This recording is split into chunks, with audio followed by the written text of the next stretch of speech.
دیکھیں ایک اور حدیث میں صحابہ کو سرکار فرما رہے ہیں جاؤ ویسے کرنی کے پاس۔ میں پہلے یہ ضمناً بتا دوں کہ جو کچھ کیا جا رہا ہے یہ عین قرآن و سنت ہے۔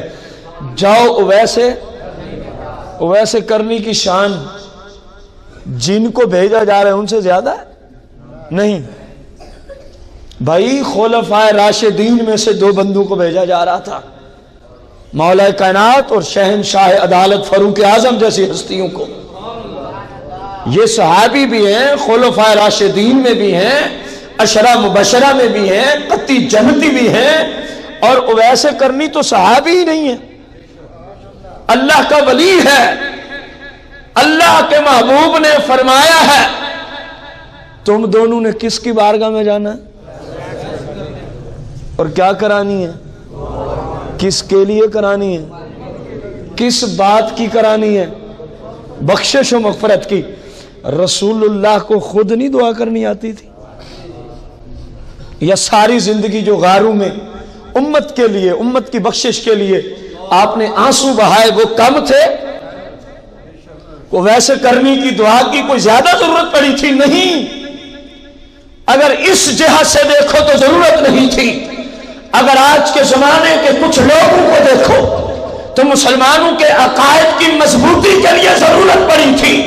مصطفیٰ کریم جانتے تھے نگاہ نبوت سے کہ کچھ لوگ اپنے آپ کو مسلم کہنے والے آئیں گے جو ولیوں سے دعا کے منکر، ولیوں کے پاس جانے کو بت اور شرک اور حرام اور بدعت سے تعبیر کریں گے۔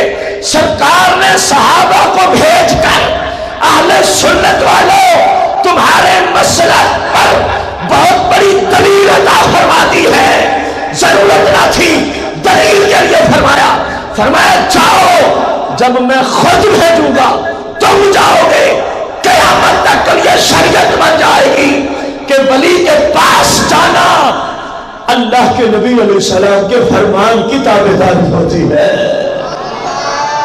اس لیے یہ کام کرا،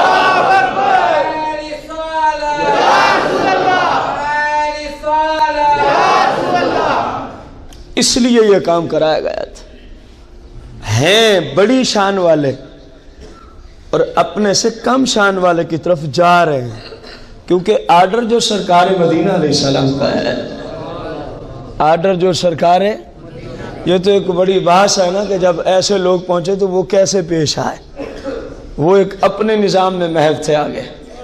خیر معلوم ہوا حقیقی ولیوں کے پاس جانا، ان سے دعا کرانا سرکار علیہ الصلوۃ والسلام سے ثابت ہے، اور یہی شریعت مبارک